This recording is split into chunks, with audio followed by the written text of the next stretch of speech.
Muy buenas tardes a todos nuestros invitados que llegaron para acá. De verdad, muchísimas gracias por estar aquí con nosotros. Para aquellos que no nos conozcan, somos Caracas Crítica, una plataforma de divulgación de contenidos filosóficos y críticos. Nos pueden seguir en nuestras redes sociales al finalizar el evento, en Instagram, Twitter o en YouTube. Queremos también agradecer a la librería Cádatos por los espacios y a la mesa de arriba por formar parte de esta gran actividad. Bien. Hablar el día de hoy del amor y de la filosofía podrían parecer una tarea redundante. Dentro de la propia etimología de la palabra filosofía se encuentra que filo designa amor, amor hacia Sofía, o lo que es lo mismo, amor a la sabiduría. Dentro de este proceso de redundancia existe, sin embargo, una posibilidad de la diferencia. ¿Qué es ese amor? ¿De quién es ese amor? ¿Y cuál es el grado de intensidad de ese amor? Se habla mucho de que el filósofo es el que ama la sabiduría, que es, como dirían Deleuze y Guattari, el amigo de la filosofía. El filósofo, que difiere de un sabio, no posee la sabiduría en sí, sino que la pretende. Es el amigo de la sabiduría que, a su vez, la busca y desea poseerla. Entre la sabiduría a obtener y el filósofo existe una tensión, una fuerza que va desde el pretendiente al objeto deseado. Además, en este proceso se introduce un nuevo personaje en el seno de esa tensión, el otro pretendiente a la sabiduría. La amistad juega al lado de la rivalidad en este juego de tensión entre el eros y el filósofo. Se crea de esta forma un triángulo entre el pretendiente o amigo o amante de la sabiduría como tal, y el rival que pretende alcanzar esa sabiduría.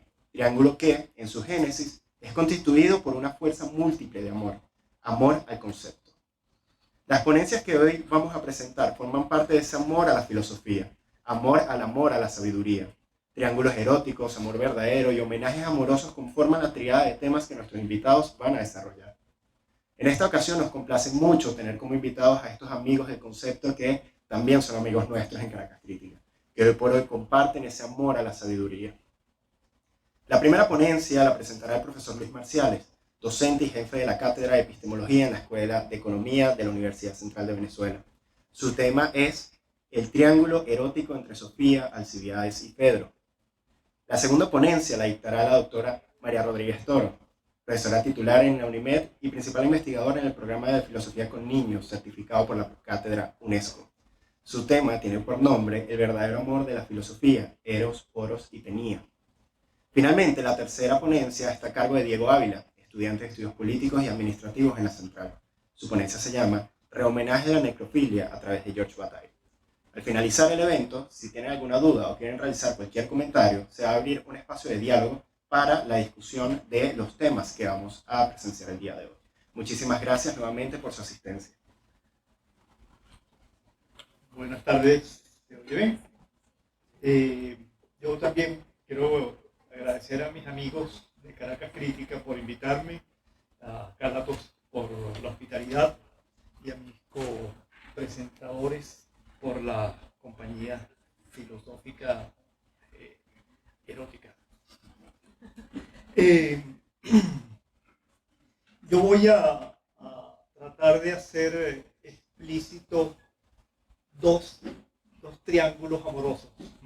Un triángulo, que no lo supongo tácitamente, pero lo hago explícito aquí, un triángulo entre Sócrates, los dos triángulos son platónicos, entre Sócrates, Alcibíades y Sofía, sabiduría, y el otro triángulo es también con Sócrates, pero con Fedro y la sabiduría. Vamos a ver cómo se articulan esos triángulos. Pero primero Sofía. Como todo amor que tiene uno de sus componentes fundamentales en el deseo, esa huella, vacío, espectro que está inscrita en nosotros y que nunca puede ser satisfecha del todo.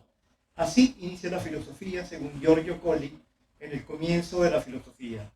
La filosofía nació en una forma literaria, el diálogo platónico, luego devenida en tratado, que es consciente de ese estado de la sabiduría irremediablemente perdida y que bajo la forma de diálogo abrió una búsqueda incesante que se ha extendido por 25 siglos. Esa sabiduría tenía su asiento fundamental en Delfos, la sabiduría antigua, donde el conocimiento del futuro era la clave de la cultura griega, arcaica, donde el arte adivinatoria, la manía, la locura extática de la pitonisa en su expresión fundamental. En cambio, la filosofía surge de una disposición retórica acompañada de un adiestramiento dialéctico, de un estímulo agonístico incierto sobre la dirección que tomar de la primera aparición, de una fractura interior en el hombre de pensamiento en que se inicia la ambición venidosa, el poder mundano y, por último, de un talento artístico de alto nivel que se descarga desviándose, tumultuoso y arrogante, hacia la invención de un nuevo género literario que inventa Platón. Platón está entonces, esta es una cita de Giorgio Colli, no la cité, inventa la filosofía porque es consciente de la pérdida, de que ya no, digamos, la filosofía viene a tratar de suplir un derrumbe de la sabiduría antigua, y Platón, para tratar de salvar o rehacer ese derrumbe, inventa un género literario que es el diálogo filosófico, y abre, además, no solamente lo inventa, sino lo escribe. Colli quiere señalar que la filosofía, la sabiduría es una filosofía fundamentalmente oral, que se da en lo que dice la pitonisa en Delfos y en otros lugares donde se adivinaba el futuro, pero Platón quiere, en forma de diálogo, iniciar una nueva forma de buscar de nuevo esa sabiduría. Por eso inventa la filosofía, inventa el tratado un poco filosófico. La filosofía platónica, y a partir de ella la filosofía en general, va a consistir fundamentalmente en reconstruir incesantemente ese momento de la sabiduría, de tratar de instalarse en su templo. Pero un ligero vistazo a su historia nos muestra lo incompleto de esa pretensión y el constante hacer, destruir y hacer de nuevo el camino a la sabiduría. El deseo nunca satisfecho, el amor escasamente correspondido. La filosofía es tal vez el despecho más largo y reincidente de toda la cultura humana.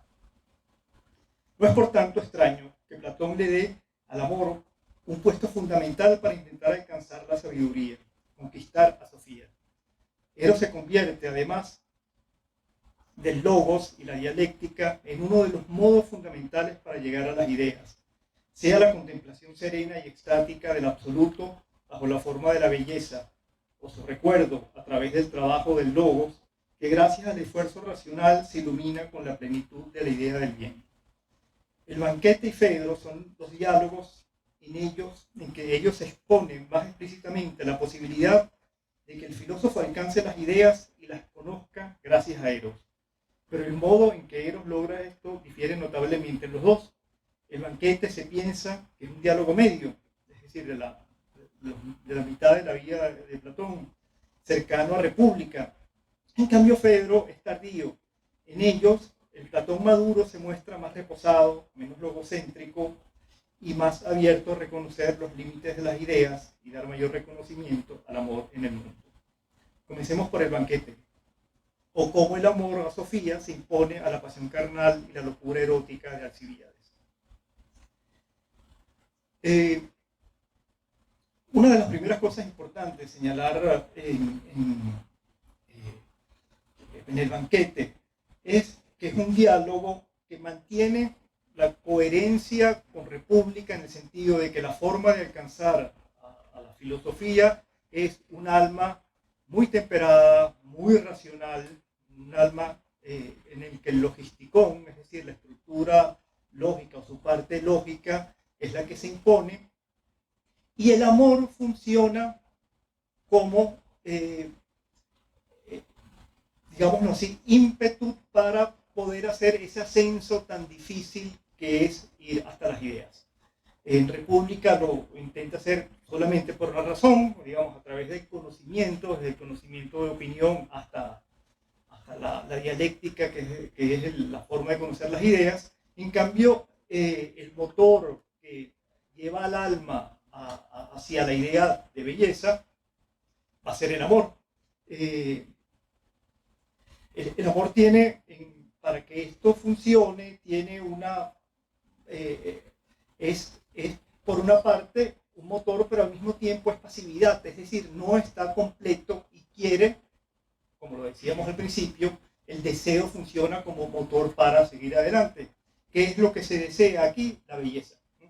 El amor es amor hacia la belleza, y esto va a ser lo que le permita al alma, al sujeto, iba a decir, pero realmente al alma, esta alma enamorada, pero enamorada muy racionalmente, poder alcanzar la idea de belleza. Y entonces, bueno, vienen la subida que tiene el primer peldaño en el amor a una persona. Esto es muy curioso, esta idea que tenemos del amor platónico como un amor alejado, un amor el amor platónico es, en primer lugar, amor a los cuerpos, amor a un cuerpo, ¿no? Y después amor a muchos cuerpos, ¿no? Entonces no es nada platónico en el sentido de nos vemos solamente o nos pensamos solamente, al contrario. Pero después entonces pasa del amor físico, vamos a decirlo así, al amor intelectual, de las costumbres, de las buenas costumbres, de las leyes. Ahí se enamora, pasa de enamorarse el sujeto de un cuerpo a enamorarse de las almas. Finalmente vienen las leyes, finalmente no, vienen las leyes, después posteriormente el amor a la ciencia, y finalmente se llega al amor a la belleza, que es este momento espectacular del banquete, donde Diótima es una pitonisa, una adivinadora, que le ha dicho a Sócrates, lo ha instruido, y parece que hay quienes dicen que esta instrucción fue no solamente verbal, sino de muy diversas formas, le ha enseñado cómo funciona el amor. Y entonces llega un momento en que Diótima le explica a Sócrates te está contando esto que Diótima le dijo en algún momento, este amor pleno, dice, es un mar de belleza, de la belleza eterna, de la belleza completa, de la belleza que no se corrompe, de la belleza que no está ligada a un cuerpo que se va a perder. Y esto entonces, en la filosofía platónica, se une con lo que es realmente importante para Platón, que es que conozcamos el bien para tener una vida adecuada y para organizar la ciudad de forma adecuada. Esa es la forma, digamos, fundamental del banquete, pero, siempre hay un pero en filosofía, ya había un profesor que me decía, cuando veo un pero, deténgase. Cuando Sócrates está terminando, el banquete es una reunión donde están bebiendo vino y todos están más o menos prendidos, es tarde, y está hablando con unos amigos, comentando algunas de las otras. El banquete supone que cada participante da un discurso sobre el amor. Uno de ellos está comentando, ya en la noche tarde, hay varios dormidos, y suena la puerta y entra Alcibíades. Alcibíades es un gran personaje histórico de Atenas del siglo V y IV. Un tipo que era sumamente guapo, sumamente inteligente, rico, aristócrata, pero además era muy loco, no le importaba armar líos, traicionar incluso a su ciudad, era demócrata, y uno puede pensar entonces por qué Platón lo trata más mal, porque Platón odiaba la democracia ateniense. Y entonces entra Alcibíades, borracho, con unos amigos, coronado con violetas y hiedra, y dice, bueno, aquí se está dando un discurso sobre el amor, ustedes todos lo han dado, yo quiero dar el mío. Bueno, lo reciben, ¿cómo no pasa? Pero Alcibíades dice una cosa como muy interesante, dice, yo no voy a hacer un discurso sobre el amor, sino sobre mi amor hacia este señor que es Sócrates. Y ese discurso además no va a hablar de una generalidad, sino va a hablar de mi objeto, yo no voy a hablar del objeto del amor en general, sino de mi objeto que es Sócrates.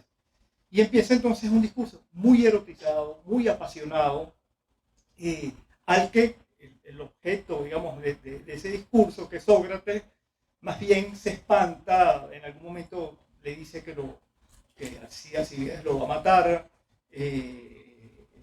se lo trata de quitar encima, Alcibiades en algún momento quiere incluso tener contacto físico con él, y finalmente, digamos, Sócrates muy molesto, se va. No se sabe bien qué queda con Alcibiades y qué pasa con él, y los otros ya se quedan dormidos. La gran pregunta en el banquete es ¿por qué Platón puso de final además el discurso de Alcibiades para tratar de ese discurso que hace, digamos, denota un amor particular, ¿no? Un amor específico y un amor muy carnal y muy apasionado, muy maniático también, ¿no? De la manía, de la locura, que habíamos dicho ya que está en el origen un poco de la filosofía. Esto, hay 2000 años, 2500 años interpretando esto, pero quiero señalar solamente que frente al discurso muy racional y muy personal de Diótima, en boca de Sócrates, que logra llegar hasta la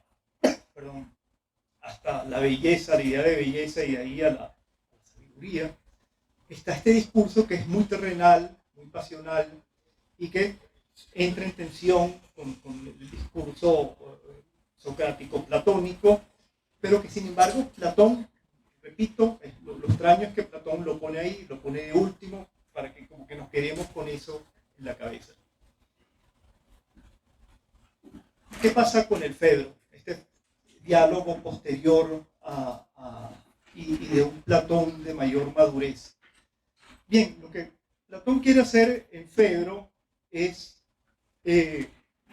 pensar el amor, pero no solamente el amor, no es el amor intelectual este que hemos visto en el banquete, sino es un amor mucho más pasional, también como forma de volver a tener relación con las ideas. Y volver a tener relación con las ideas porque no es la ascensión que ha mostrado Platón en el banquete, sino es que nos recordemos, la famosa anamnesis de Platón, nos recordemos de la idea que hemos visto. Platón tiene esta idea entre Fedón y Fedro, que morimos, vamos al cielo, hiperuranos, más allá del cielo realmente, contemplamos las ideas, pero cuando nuestra pasión nos arrastra otra vez a la tierra, nos olvidamos de ella, y entonces comenzamos desde cero, a menos que, y entonces aquí está lo interesante de Fedro, no se trata aquí del amor hacia la idea directamente, apartando o digamos dejando debajo el amor a la persona, sino es gracias al amante particular que tiene cara. En el caso es muy obvio que Sócrates está ahí enamoradísimo de Fedro. Además se van, Sócrates que ha dicho que siempre está en la ciudad y que a él le interesa la ciudad y no le interesa la naturaleza, se van a unas fuentes sagradas donde hay unos árboles bellísimos, se echan a la grama y se ponen a conversar sobre el amor. Entonces, un poco lo que hace Platón aquí es, en un discurso, hay tres discursos, el discurso final que hace Sócrates es enseñarle a Fedro de que gracias al amor hacia la persona, y ese amor supone una pasión maniática, una locura guiada por los dioses y por las musas, y aquí hay una reivindicación del arte que era negada en República, ese amor que es totalmente distinto, por no decir contrario, al amor del banquete, permite esta escena famosísima dentro del discurso socrático, de que cuando el amante empieza a ver al amado, se le empieza como una ebullición corporal, empieza el cuerpo a excitarse, de la visión del amado entra un fluido y llena de humedad el cuerpo del que ama, y eso hace que empiece, gracias a la belleza de ese rostro particular, empiece a recordar las ideas, empiece a volver a las ideas que había visto allá en el hiperurano, en el topos urano. Y entonces es muy llamativo este cambio que hace Platón en esta perspectiva, en este nuevo triángulo de Sócrates, Sofía y Fedro, porque aquí el triángulo sí va a funcionar.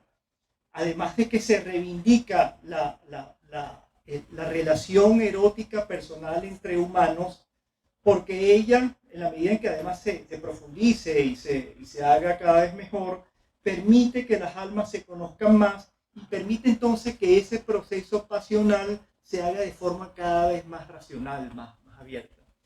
Entonces, digamos, la pasión y la carnalidad, la corporeidad que no había funcionado en el banquete, funciona entonces en el Fedro y nos abre una nueva forma de pensar entonces no solamente el amor, sino también la filosofía. Es una filosofía en este Platón de los últimos momentos que empieza a hacerse más mundana, que empieza a pensar en el otro y cambia, digamos, o es el comienzo que Aristóteles lo va a dar de forma más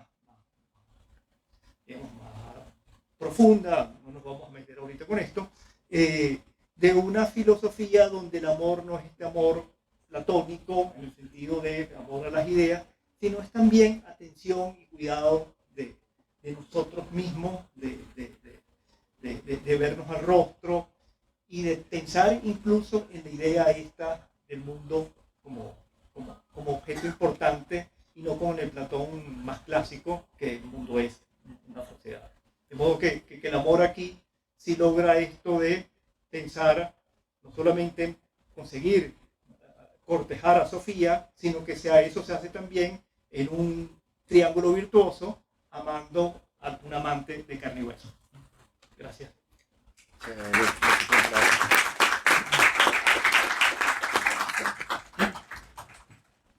Hola, buenas tardes. Me siento muy orgullosa de estar aquí, muy agradecida por la invitación. Esta es una librería que siempre me ha encantado y estar hoy entre amigos es espectacular.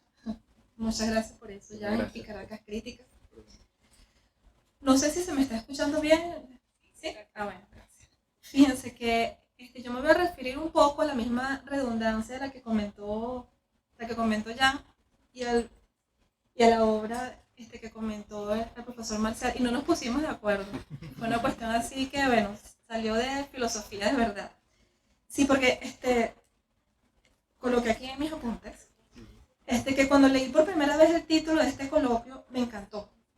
Filosofía y amor es una expresión maravillosa que encierra un tesoro especial, y es precisamente el hecho de repetir la palabra amor, pero de una manera muy elegante y distinguida, porque no se nota la redundancia a simple vista, ¿no?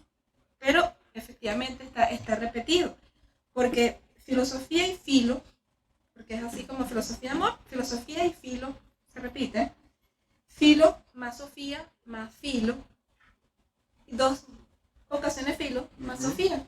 Entonces el amor está así como que por todos lados entre la Sofía. En todo caso, resulta que el amor no parece ajeno y externo a la filosofía, sino que forma parte de ella porque está en su significado etimológico, ¿no? Pero en este sentido, ¿cómo entenderlo? ¿Y qué decir de una relación amorosa en la que el amor es el denominador común entre los elementos participantes, por lo que no resulta tan sencillo separar la filosofía del amor? Entonces, bueno, cuando iba a inventar mi título para esta ponencia, dije, bueno, tengo que hablar del amor de la filosofía, definitivamente. Que es ese amor apasionante que constituye un pilar fundamental de la disciplina filosófica hasta el punto que no puede ser separado de él. Sin amor, la filosofía no existe, simplemente. Y para hacer la expresión más dramática y introducir un poco de intriga y misterio, le coloqué que iba a tratar el verdadero amor de la filosofía, así como para insinuarles de que, concha, le puede existir otro que no sea tan verdadero. Bueno, para desarrollar esta reflexión en relación al verdadero amor de la filosofía, Me pareció necesario recurrir al banquete, el diálogo escrito por Platón y excelentemente presentado por el profesor Marcial, en el que coexisten la belleza de la narración y de los testimonios de los distintos personajes con una argumentación filosófica seria e incluso muy académica, pero que me pareció un terreno fértil para disertar en torno al amor y su relación con la filosofía. Entonces, bueno, les cuento así sucintamente porque ya se enteraron por el profesor Marcelo que es el banquete. Pero el banquete al principio no parece un diálogo porque efectivamente están así como nosotros en un banquete y tienen que pronunciarse los personajes con respecto a lo que piensan sobre el amor. Hay vino, pero hubo un acuerdo previo de no tomar mucho porque entonces los argumentos iban a ser así, iban a perderse. Pero entonces, bueno, cada personaje comienza contando lo que es el amor. Y todos coinciden en referirse al Eros, porque Eros es el dios que usualmente se refiere al amor. Entonces, bueno, se encuentran Fedro, Pausanias, Erisímaco y Aristófanes. Sócrates no ha entrado todavía porque está muy cerca de la casa, pero como está pensando sus ideas, se quedó en la entrada, cónchale, reflexionando un poquito más antes de entrar. Pero luego entra. Sin embargo, comienza Fedro presentándolo a Eros como un dios y considerando, cito, el más antiguo, venerable y el más eficaz para asistir a los hombres, vivos y muertos, en la adquisición de la virtud y la felicidad. O sea, todo Dios que prometa virtud y felicidad, en verdad que tendría que ser el más venerado.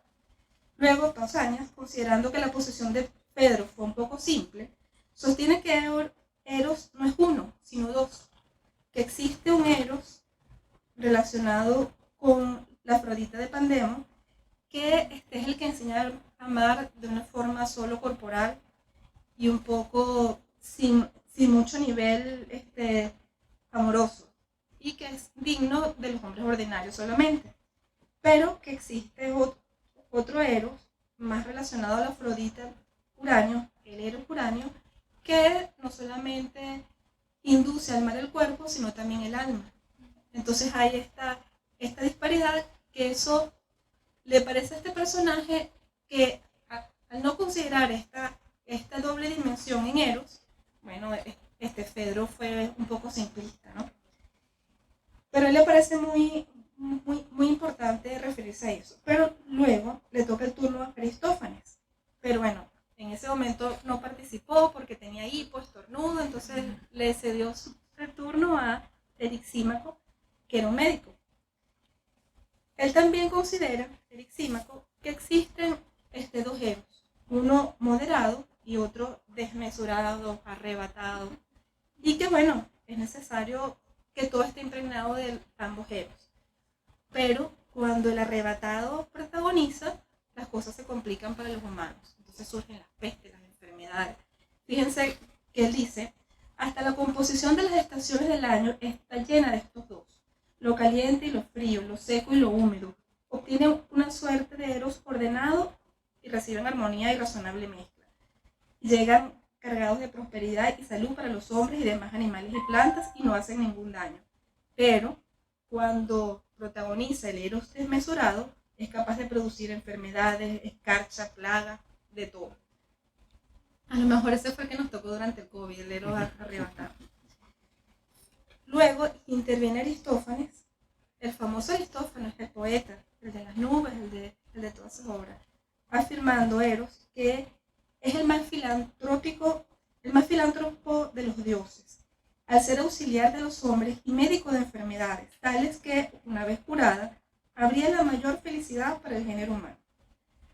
Añade que para entender esto es necesario analizar la naturaleza humana, porque ésta ha cambiado inicialmente.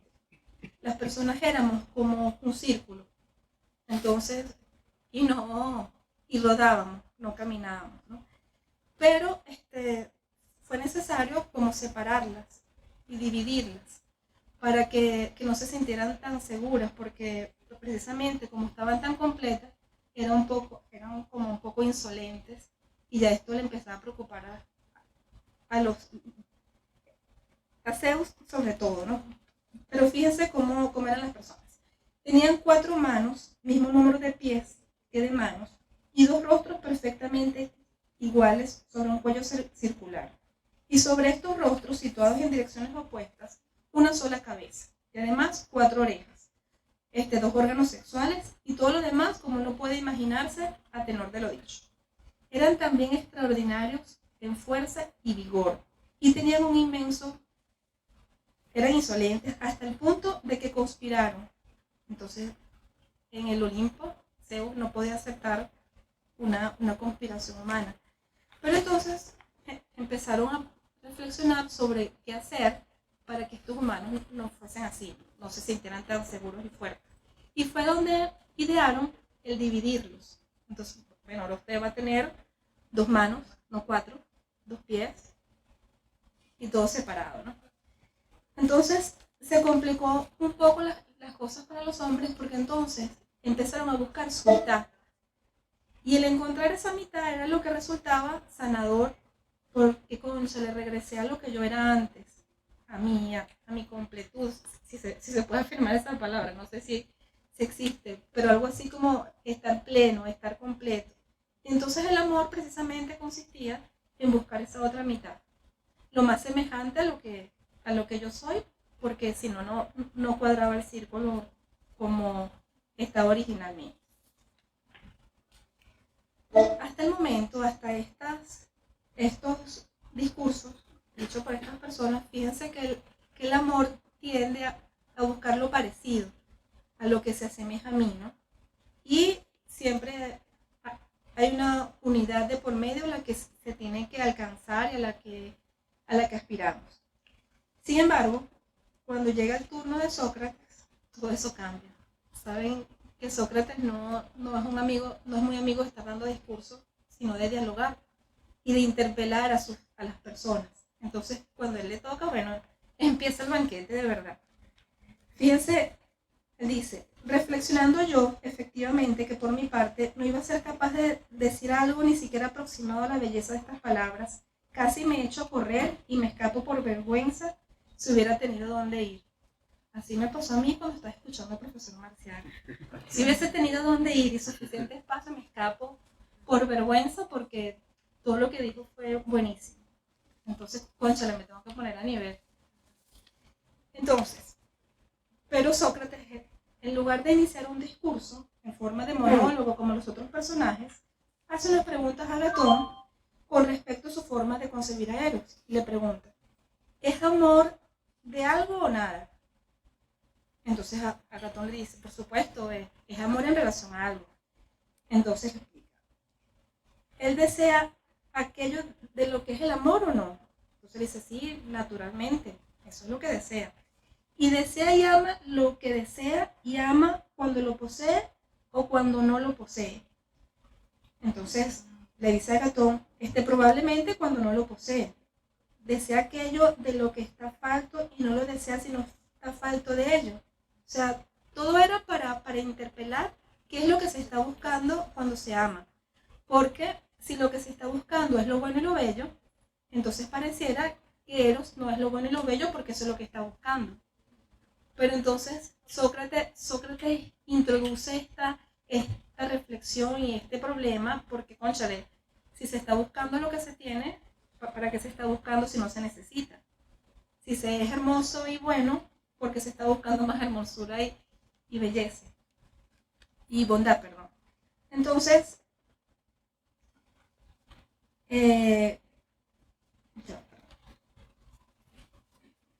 fíjense, en este momento él empieza a referirse a Diótima, precisamente, porque es la mujer que no solamente le enseñó, como dijo el profesor Marcial, no solamente le enseñó la práctica del amor, que eso hay una insinuación así que uno tiene que interpretar qué fue lo que le enseñó, sino también le enseñó filosofía sobre el amor, porque aprendió con ella, Sócrates, a concebir que Eros no podía ser considerado como un dios que todo lo tenía y que era tan bello y tan bueno, tan venerable, que era lo que iba a buscar, sino precisamente que estaba buscando lo que necesitaba.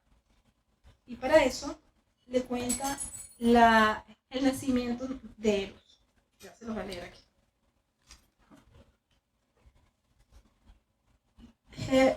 Cuando nació Afrodita, los dioses celebraron un banquete, y entre otros estaba también Poros, el hijo de Metis.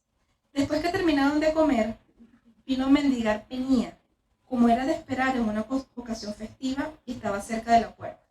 Mientras, Poros, embriagado de néctar, pues aún no había vino, entró en el jardín de Zeus y, entorpecido por la embriaguez, se durmió. Entonces Penía, maquinando, impulsada por su carencia de recursos, hacerse un hijo de Poros, se acuesta a su lado y concibió a Eros. Por esta razón, precisamente, Eros, también acompañante y escudero de Afrodita, al ser engendrado en la fiesta del nacimiento de la diosa, y al ser a la vez, por naturaleza, un amante de lo bello, porque Afrodita es bella. Siendo hijo, pues, de Poros y Penía, Eros se ha quedado con la siguiente característica. En primer lugar, es siempre pobre, y lejos de ser delicado y bello, como piensa la mayoría, es más bien duro y seco, descalzo y sin casa. Está siempre en el suelo y descubierto, se acuesta a la intemperie, en las puertas y al borde de los caminos. Compañero siempre inseparable de la indigencia por tener la naturaleza de su madre. Pero, por otra parte, de acuerdo con la naturaleza de su padre, está el acecho de lo bello y de lo bueno. Es valiente, es audaz y activo, hábil cazador, siempre urdiendo alguna manera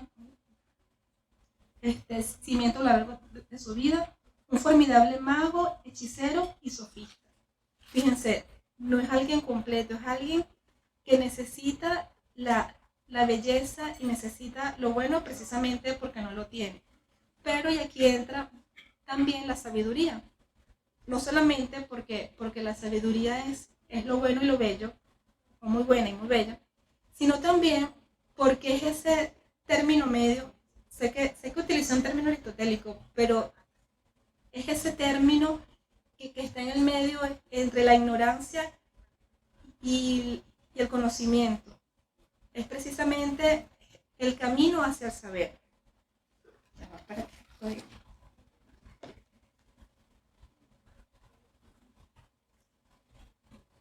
Fíjense, y lo importante en esta parte no es solamente el hecho de que se empiece a concluir de que Eros no está completo y que precisamente por eso está buscando la sabiduría y está buscando lo bueno y está buscando lo bello, sino la forma en la que se consigue, que es una forma en diálogo. Y que es precisamente por eso en la Universidad Metropolitana utilizamos el diálogo socrático como método para hacer filosofía con niños. Saben que me ha tocado hablar con muchos niñitos de la comunidad de Petare en relación a la filosofía, ¿no? Y yo les pregunto, ¿ustedes saben lo que es la filosofía y saben lo que es un filósofo? Y entonces ellos me dicen, sí, un filósofo es un señor viejito, encorvado, que anda por ahí muy tranquilo, porque es muy tranquilo y con mucha paz. Pero anda por ahí y reflexiona mucho y piensa y le dice a uno muchas cosas. Y yo digo, ok, pero ¿y no saben que ustedes también son filósofos? Entonces me dicen, no soy viejito. Me dice uno, yo no soy viejito, no sé qué cosa. Y entonces, bueno, de tanto hablar, ellos se dan cuenta de que pueden ser considerados filósofos también porque están buscando la sabiduría, ¿no? Les pregunto, bueno, ¿por qué ustedes vienen todas las mañanas a la escuela? Entonces me dicen, no, porque vamos a conocer muchas ideas, queremos conocer y queremos mejorar en la vida y no sé qué cosa. Entonces, bueno, eso es saber, eso es amor a la sabiduría. Ustedes aman el conocimiento. Entonces son filósofos porque están en eso, en esa búsqueda, ¿no? Y recuerdo un día que uno de los colegios se me acerca un muchachito al final y me dice, profe, yo no vengo buscando sabiduría, yo vengo porque si no mi mamá me regaña, porque es que si no me levanto y vengo por acá, bueno, eso es un problema. Yo digo, bueno, no importa, pero la estás encontrando, y si piensas en lo que está haciendo tu mamá, que lo está haciendo bien, bueno, eso también es hacer filosofía porque es filosofar. Entonces, fíjense, que me salten algunas cosas. La dinámica, la que coloca Eros en este diálogo con respecto a esa ese juego entre carencia y búsqueda y sentirse incompleto y seguir buscando y ser arrebatadoramente apasionado en buscar la sabiduría precisamente porque no la tiene, es lo que explica el amor a la filosofía. Entonces el verdadero amor es porque no es ese amor en el que, no, soy una persona erudita y me lo sé todo y ya está completo y conozco mucho de todas las realidades y llego a ser el viejito canoso lleno de paz. No, los filósofos son trágicos en cierta forma con sus problemas, no siempre tienen paz, siempre están en búsqueda de algo, sobre todo la sabiduría, una sabiduría que no solamente erudición, sino que, cónchale, el saber cómo vivir, que es tan difícil, el saber decidir, el deliberar en relación a cómo moverse en libertad, cómo plantearse encima el hecho de que se tiene afortunadamente un presente y un futuro y hay que vivir considerando eso. Entonces son todas dimensiones importantes que nos hacen siempre necesitar sabiduría porque es así como que nunca se alcanza. Y no sé si han leído el poema de Galeano en el que se refiere a las utopías como eso que está muy lejos, que cada vez que uno se acerca más, la utopía se aleja más todavía, pero es precisamente lo que permite caminar. Entonces, en la filosofía, ese amor tan arrebatador, tan apasionado por la sabiduría, es precisamente lo que permite caminar, aunque nunca se encuentre. Entonces, bueno, muchas gracias por escucharme.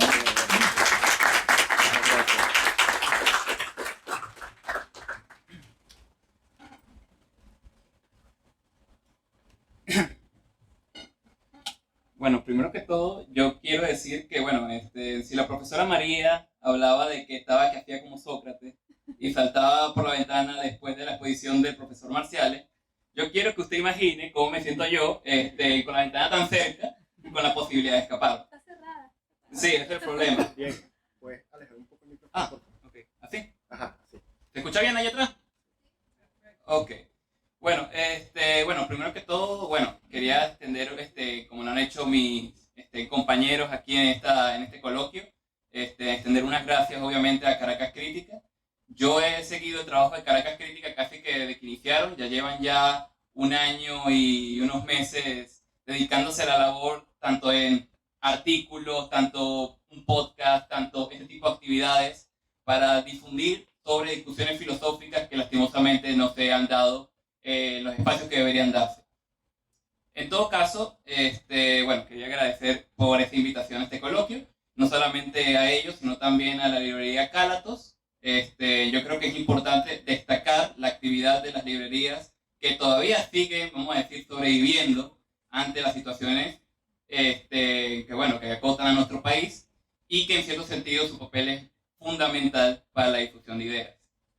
Bueno, después de estos agradecimientos, y bueno, no solamente a ellos, también agradecerles a ustedes, ¿cómo no? Creo que para mí es muy importante cada uno de ustedes que se ha decidido mover en su cotidianidad y verse, como yo diría, contaminados por este conocimiento y romper su cotidianidad de esta manera, viniendo a esta charla. Para mí ya creo que es un acto realmente reconocible y admirable. Bueno, después de estos agradecimientos que yo creo pertinentes, ahora sí voy a dedicarme a la ponencia que me trae el día de hoy. Bueno, es difícil hablar de esto porque, bueno, voy a hablar de necrofilia.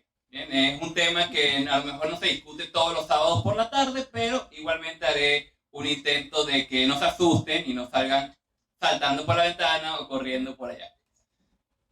En todo caso, bueno, mi charla se llama Rehomenaje a la necrofilia. Bien, ya con el prefijo re implica necesariamente algo que antecede, bien, porque al fin y al cabo eso es la repetición, es un revival. ¿De qué? De un homenaje a la necrofilia que ya existió en Venezuela.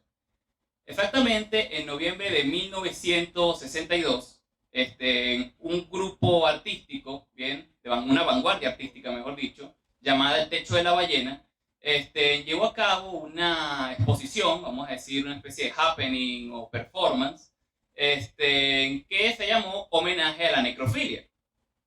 Esta exposición constaba específicamente de 13 cuadros y una escultura, todas diseñadas por el pintor y artista plástico Carlos Contramaestre, que era parte de este grupo. Y aparte de esto, también venía acompañado con un catálogo que entregaban a todos los que iban a esta exposición, un catálogo también con una portada diseñada por Carlos Contramaestre. Yo, bueno, había traído una presentación, pero el videobin no nos está funcionando el día de hoy. De todos modos, yo aviso de que con los amigos de Caracas Crítica les comenté, bueno, ellos me comentaron, mejor dicho, para publicar esta presentación en Instagram. Posteriormente podrán ver a lo mejor estas imágenes que me refiero.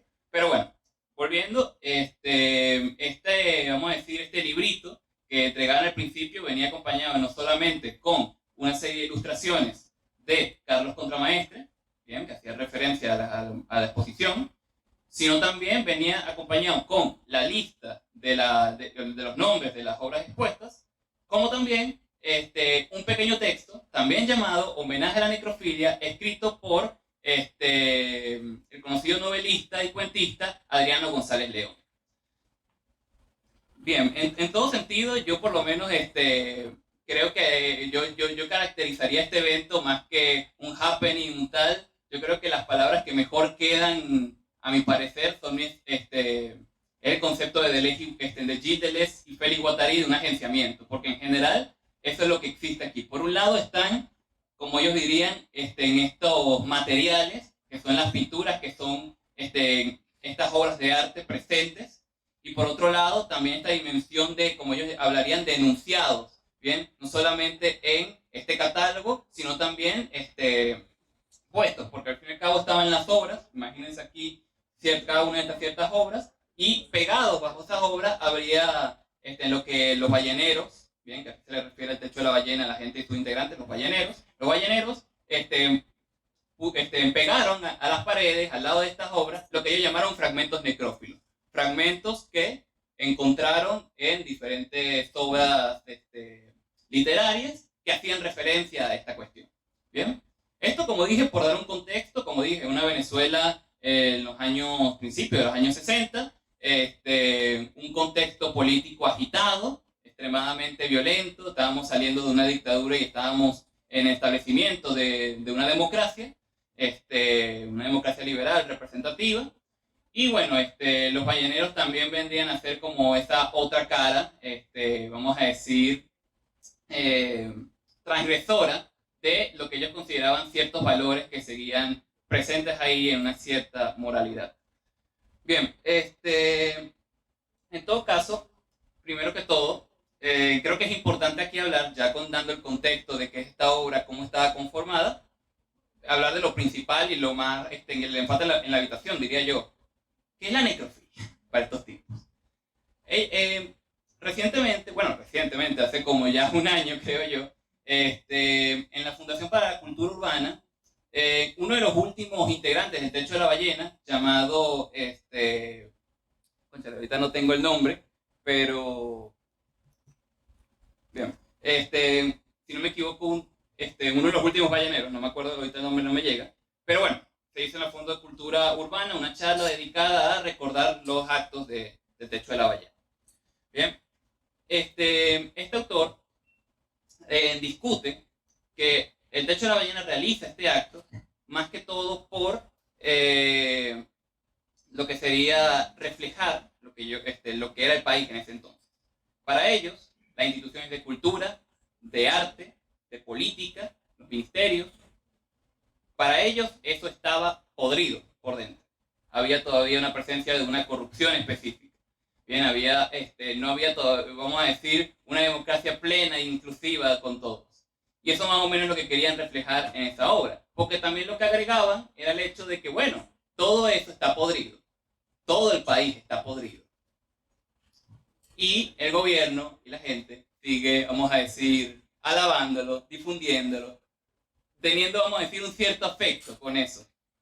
Y en cierto sentido, por esa razón, los balleneros venían a decir, bueno, en ese caso, tú eres un necrófilo, alguien que está disfrutando de lo podrido. Bien, en todo caso, otra de las partes fundamentales de lo que yo quería traer acá es también, más que hablar de un contexto histórico de esta cierta obra, es también discutir un poco esto a la luz de ciertos filósofos, específicamente un filósofo francés, mi crítico literario llamado Georges Bataille. Georges Bataille fue un filósofo francés de principios del siglo XX, más o menos él llegó a vivir que si la segunda guerra mundial, incluso la ocupación en Francia, toda esta serie de sucesos que llevaron y bordearon su reflexión filosófica y específicamente y de manera curiosa toda la relación con no solamente el arte, la escritura de ese entonces, la violencia que se vivía y otra idea que era el erotismo, que eso también yo lo puedo ver presentemente aquí en esta obra. Al fin y al cabo, el homenaje a la necrofilia trataba de hacer también ¿cómo se dice? Esta relación. Por dar un ejemplo, la relación, me refiero a relación sexualidad o erotismo en general con el cuerpo muerto, lo descompuesto, lo podrido.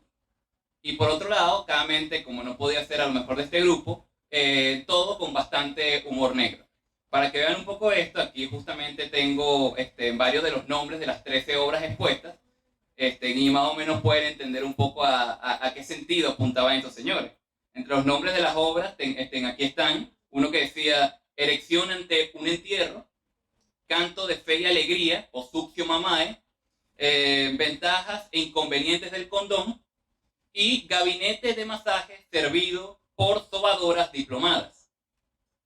Claramente todo en un estilo extremadamente jocoso y totalmente transgresor de ciertos valores que se tenían en ese momento. Al fin y al cabo, y eso lo dice aquí Alfredo Chacón en este libro, que yo lo recomiendo para entender la cierta historia cultural de nuestro país, él discute que en cierto sentido el homenaje a la necrofilia fue uno de los eventos artísticos que llevó el Techo de la Ballena más destacables o más importantes, porque llamó la atención de todos lados, del gobierno, de los periódicos, aunque ciertos periódicos incluso, para que veamos aquí hasta donde llega la transgresión, ni siquiera los nombraron, no nombraron el Techo de la Ballena ha realizado una, vamos a decir, una violación a los valores, no, ni siquiera, más bien aprovecharon ese momento para echarle, vamos a decir, toda la culpa a la UCB, que es encantador bastante, pues ustedes pueden ver en internet incluso las notas de prensa, donde se le acusaba a estos del homenaje a la necrofilia. O sea, incluso estos transgresores, vamos a decir, incluso evitaban incluirlos dentro de este discurso público. Todavía estaban en eso, en ese ras, vamos a decir, sí, de la sociedad. En todo caso, volviendo al tema, yo creo que es importante para hablar de esta relación que nos trae acá, que al fin y al cabo es el amor, un poco lo que nos dice Adriano González León en ese texto. ¿Bien? Yo aquí justamente traje una de las citas, ¿bien? Y como ha hecho mis compañeros aquí en este coloquio, también voy a citarla. Adriano González León escribe al principio: siempre se habló del amor, aún fuera de la mirada romántica, con hecho que traspasa el existir cotidiano. Terrible jugarreta o invención sacrosanta, pero hasta los naturalistas más empecinados quisieron inscribir su reclame pasional en el más allá. Solo hay una certidumbre: no existe una sola pareja que, en los instantes de fusión, no proponga la continuidad de su peripecia amorosa hasta la muerte. La evidencia es tal que, frente al caso, hay una colisión de voluntades entre la poesía más altiva y los boleros populares. Hasta la muerte te amaré, se dice, en una especie de préstamo afectivo a largo plazo, donde el amor, si no adquiere una nueva vibración, obtiene al menos la seguridad de que continuarán cercándolo las flores, el bouquet canjeado por una corona de flores. Esto yo por lo menos creo que es lo importante de este fragmento específico, es que obviamente lo que intentan desafiar estos balleneros, o por lo menos lo que se ha venido a tratar en cierto sentido, es que tratan de profanar algo tan sagrado en nuestra cultura y nuestros valores como es el entierro. Bien, cualquiera de nosotros hemos tenido a lo mejor en una situación similar, o hemos conocido a alguien que haya pasado una situación similar, y sabemos que al fin y al cabo, bueno, es un rito delicado, que al fin y al cabo siempre termina siendo medio triste, no tan ameno, y es normal al fin y al cabo. Y obviamente los balleneros lo que intentaban es, vamos a decir, se dice, profanar. Yo personalmente, y por esa razón aquí traigo a colación a este filósofo llamado George Bataille, yo no creo que sea necesariamente una profanación de aquello de lo sagrado, sino al revés, ¿bien? O sea, porque George Bataille dice muy bien en el erotismo, es lo sagrado, la profanación, bueno, no, es lo sagrado, la transgresión, perdón, es lo sagrado, la transgresión de lo profano, ¿bien? Es interesante aquí captar un poco qué definía o qué veía aquí lo sagrado Bataille. George Bataille como, trataba de buscar o hablar de lo inútil, ¿bien? Y se concentraba al fin y al cabo en lo inútil. Él veía que el conocimiento moderno, ¿bien?, se basaba en esta racionalidad, en esta aplicación de conocimiento. O sea, eso lo hemos visto y lo hemos vivido lo más seguro, ¿bien? ¿Para qué tú aprendes eso? ¿Para qué te sirve eso? ¿Por qué estamos filosofando acá? ¿Eso de qué te sirve? Podríamos decir. En este caso, Bataille más bien ahí no encuentra una problemática, una carencia, sino más bien lo que es realmente. Sí, es un gasto, ¿bien?, que no tiene ningún tipo de utilidad. Y al fin y al cabo es eso lo que caracteriza para él lo sagrado, ¿bien? Lo sagrado, ¿bien?, en este mundo moderno donde está plagado por lo profano, por lo útil, una cosa tan útil como puede ser una cabeza de res, que puede ser una buena venta en el mercado, se saca de lo profano y a lo mejor es lo sagrado, como puede ser, a lo mejor Bataille ha estudiado un poco el tema de los sacrificios, ¿bien? Ahí esto profano, ya como puede ser una cabeza de res, se trae, se sacrifica y hay una nueva relación más íntima con ese objeto, ¿bien? En ese sentido, eso es lo que creo intentan, o podríamos más bien conectar y ensamblarlo de esta manera, en el homenaje a la necrofilia. Estas obras de arte vendrían a ser estos cuerpos. Carlos Contramaestre, para realizar toda esta exposición, él lo hizo en base a la manipulación de ciertas carnes de res. Él agarró, cortó, la parte, no lo mencioné, la parte de ser artista, él es médico. Entonces sabía cómo operar al respecto de esto. Y a través de esto es que hizo una famosa escultura hecha con esta misma carne, y a su vez también las obras de arte que llegó a pintar las hizo con huesos de estas reses, misma carne, y carecía, vamos a decir, estas pinturas de una cierta textura.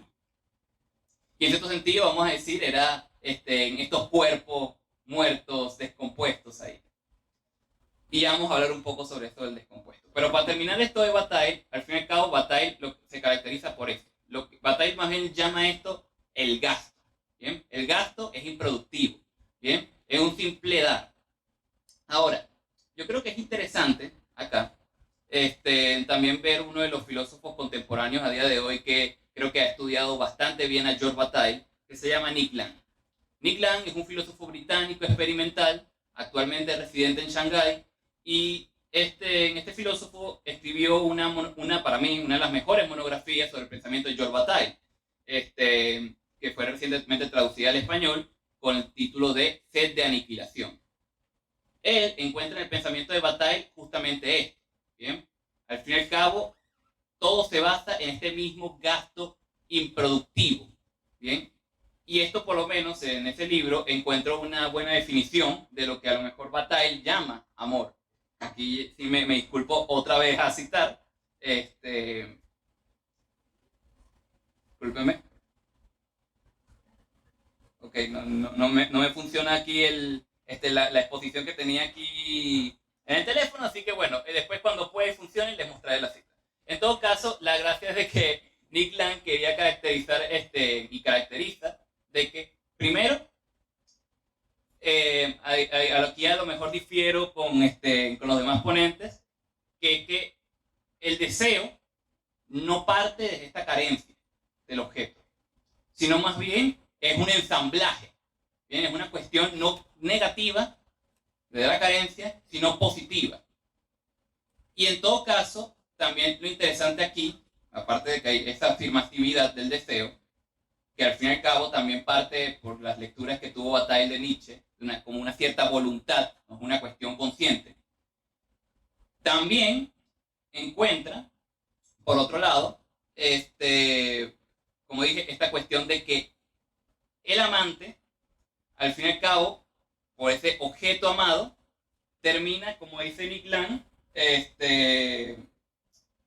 desgastándose. Él caracteriza el amor de esa manera. Al fin y al cabo, el amor se caracteriza por el desgaste, por el trabajo innecesario que yo hago por obtener esa cosa.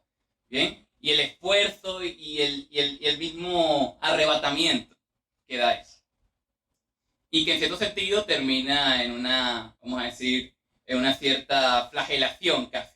Esto por lo menos lo podemos encontrar mucho en el amor cortés.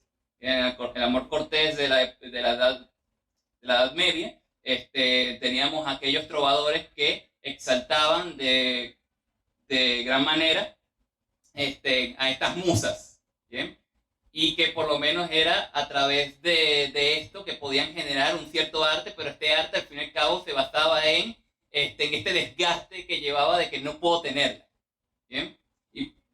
Y al fin y al cabo también ante una afirmatividad, porque al fin y al cabo lo que se destaca en estas canciones, al fin y al cabo es la importancia de la mirada o del roce, porque es aquello algo inalcanzable, ¿bien? Pero que en ese toque de la divinidad, como dice, me ciega. Que eso también es importante aquí, el hecho de que Bataille lo caracteriza de esa manera. Al fin y al cabo el amor, al fin y al cabo es como el sol, ¿bien?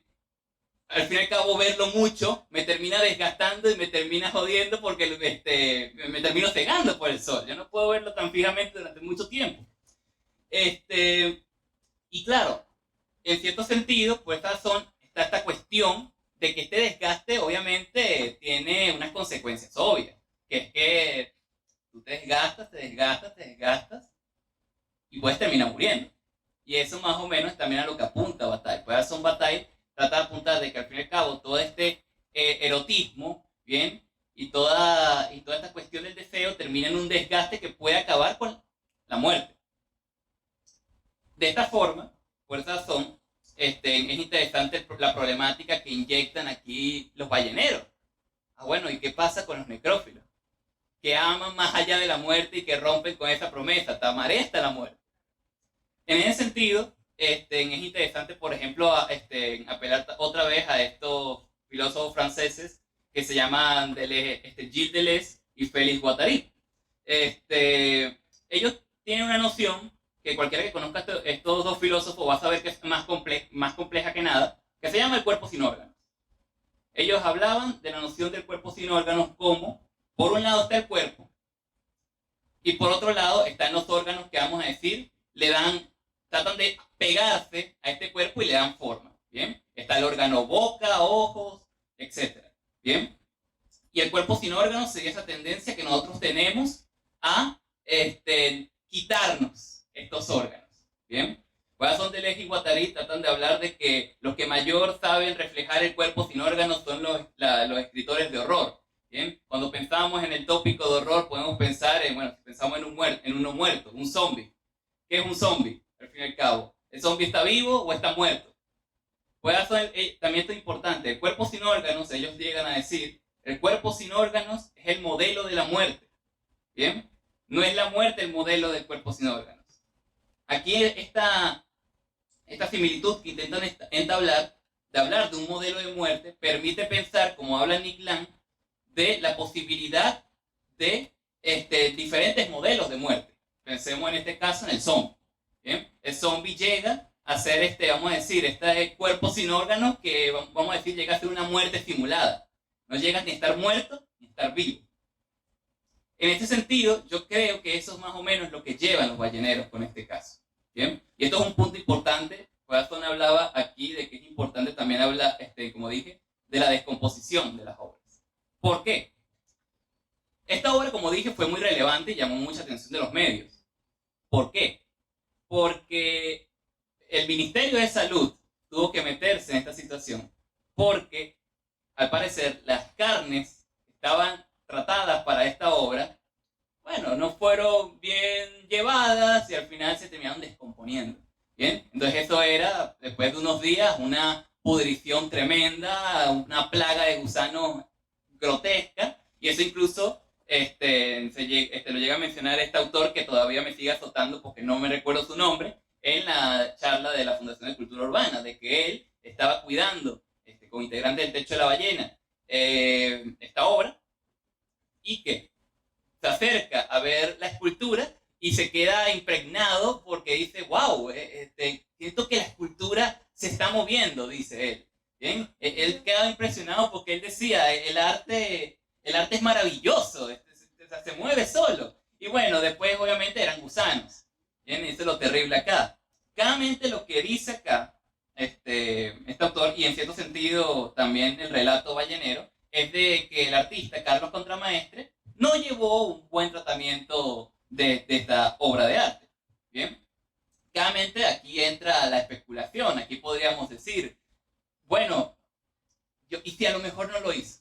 ¿Y si a lo mejor quiso que estas obras se descompusieran de esa manera? Porque al fin y al cabo es lo que más o menos quería reflejar, esta descomposición que estaba viviéndose incluso con esa materia en bruto. Porque al fin y al cabo es así, buscaba Carlos Contramaestre llevar el arte, la materia en bruto, incluso en su propia descomposición observable.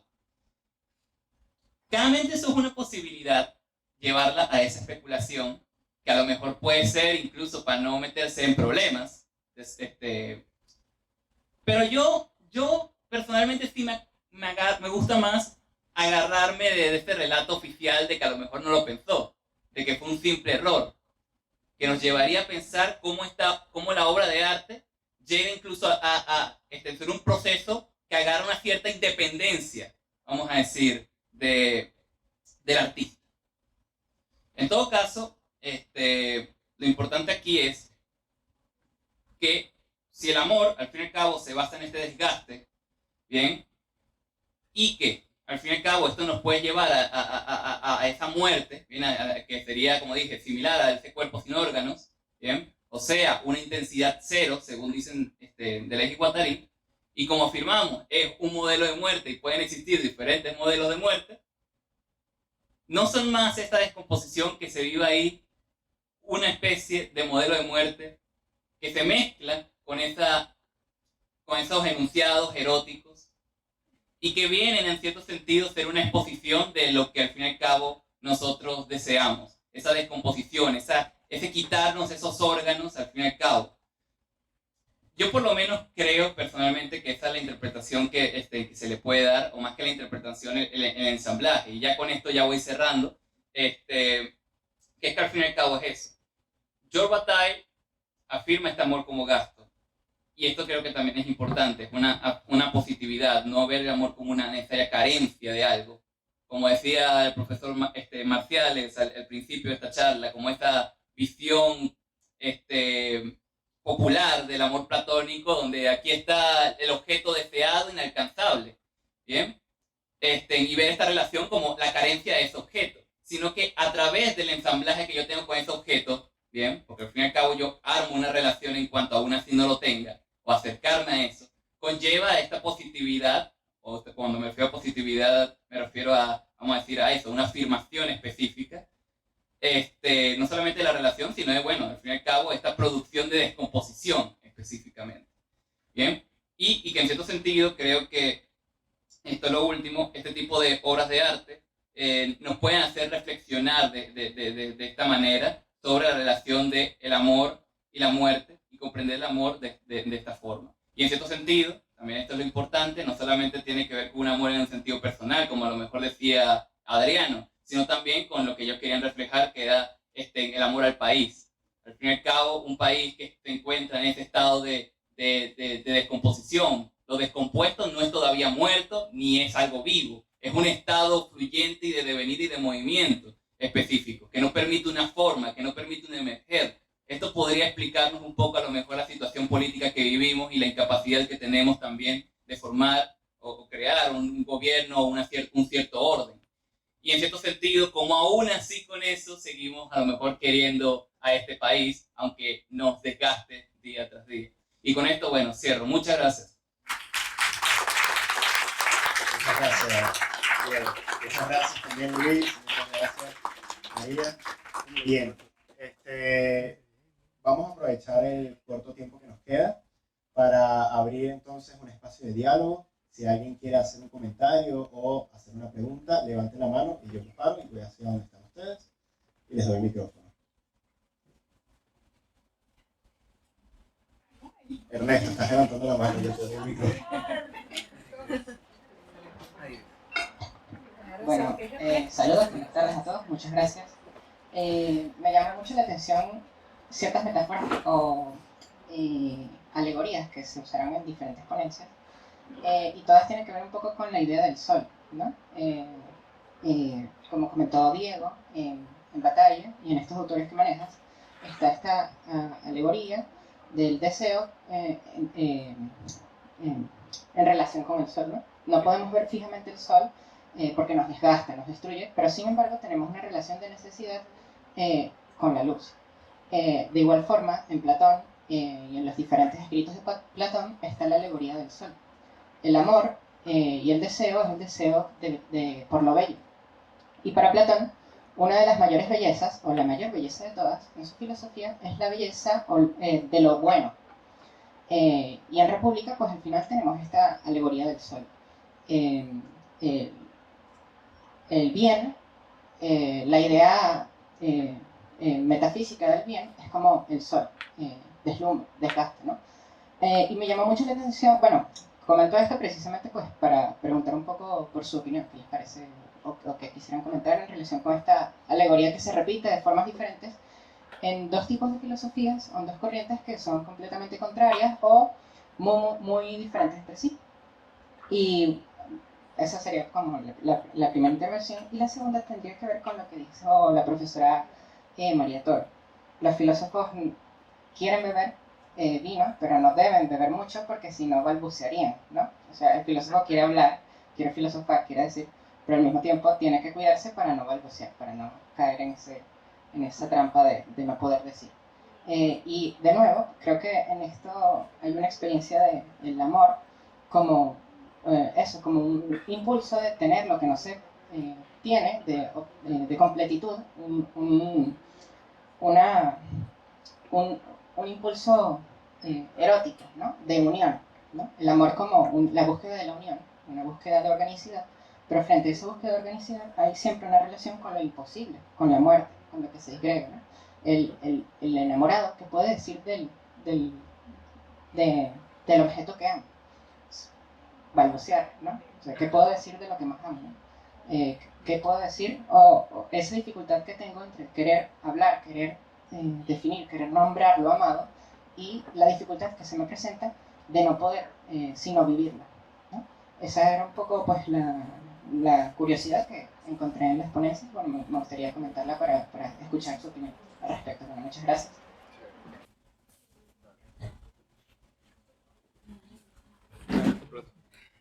No he dicho eso del vino. Lo dijo Platón, que se controlaron un poco en el banquete para que, cónchale, cuando empezaran los monólogos, las posiciones no fueran arrebatadas. Pero yo no he dicho eso, Ernesto.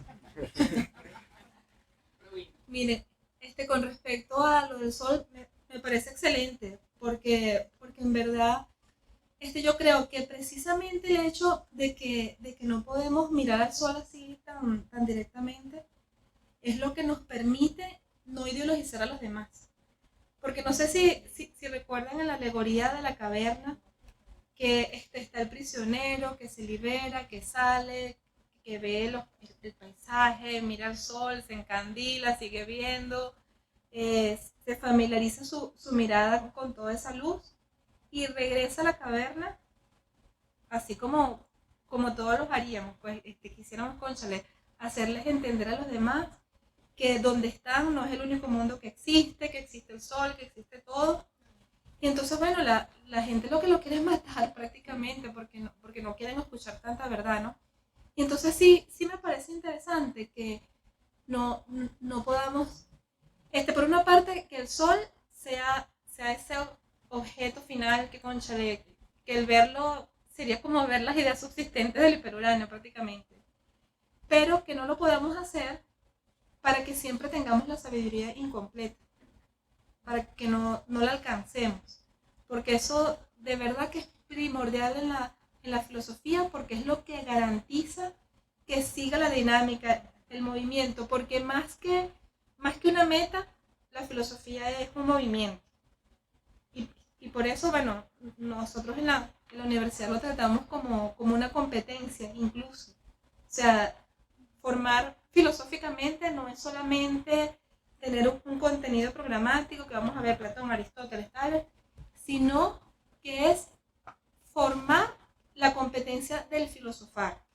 Y ese filosofar nunca se termina, eso es así como les dije anteriormente, un movimiento.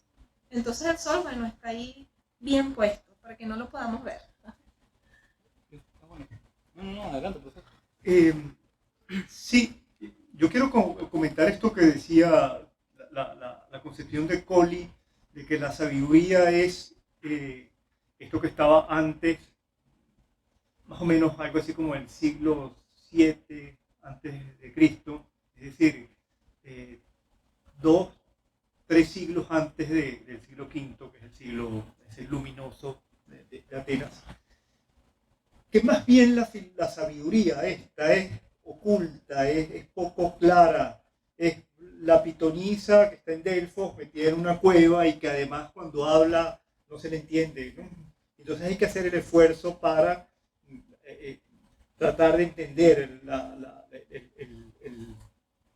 digamos, el mensaje sobre qué nos dice sobre nosotros y sobre el futuro. Delfos era muy, muy importante para la cultura ateniense, para la cultura griega. Era desde el lugar donde se iban a pedir consejos y oráculos sobre el futuro personal, pero además el de toda la Hélade. Pues, tenían un banco central, algo así, donde cada una de las repúblicas de estas ciudades-estados ponían dinero y en un momento de necesidad podían, eso para mostrar un poco lo importante. Y es precisamente esta idea de que no es totalmente claro, de que no es esa sabiduría que encarnaba la pitonisa, el oráculo, no es solar, que es Nietzsche el que pone esta dicotomía, digamos, muy extrema entre Dionisio y Apolo, y resulta que la pitonisa en Delfos es de Apolo y no es nada clara, no es meridiana.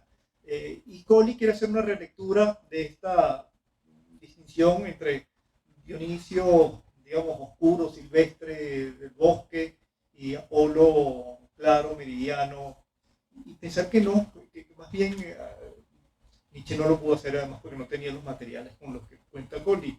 Que efectivamente Apolo era también muy oscuro, ¿no?